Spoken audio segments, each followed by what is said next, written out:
कई लोग मुझसे पूछते हैं कि भैया पति पत्नी अगर आपस में साथ में नहीं रहना चाहते हैं और अगर पत्नी ने अपने पति के खिलाफ मेंटेनेंस का क्लेम किया हुआ है तो पति को अपने पत्नी को मेंटेनेंस का क्लेम का पैसा कब तक देना पड़ेगा। तो मेरा सीधा सा जवाब होता है कि जब तक जिंदा है तब तक। कहने का मतलब है कि पति अपने आखिरी सांस तक, जब तक जिंदा है तब तक पत्नी को मेंटेनेंस का पैसा देता रहेगा। अब ये डिपेंड करता है कि मेंटेनेंस का पैसा कितना है।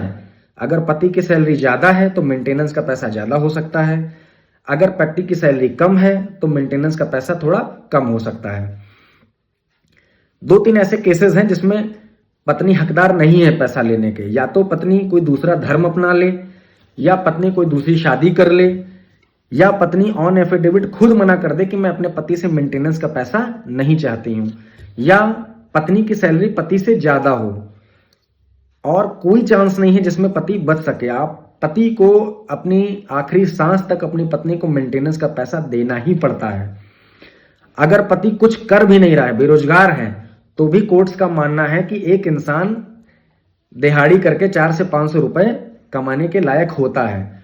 तो आप चाहे ईटा गारा करो, चाहे मजदूरी करो, आपको मेंटेनेंस देना ही देना पड़ेगा, कैसे भी करके देना पड़ेगा। और ये सब पहले जमाने में था कि दिया और बाती हम पति और पत्नी एक रथ के या साइकिल के 2 पहिए। तो अब कुछ कोर्ट्स को भी सोचना चाहिए कि क्या एक साइकिल में 2 पहिए होते हैं, तो क्या एक पहिए में हवा ज्यादा भरी जाए, एक पहिए में कम भरी जाए, तो क्या वो साइकिल सुचारू रूप से चल सकती है। ये सब बहुत सोचने वाला विषय है। खैर, मेंटेनेंस का पैसा आखिरी सांस तक देना ही पड़ता है। धन्यवाद।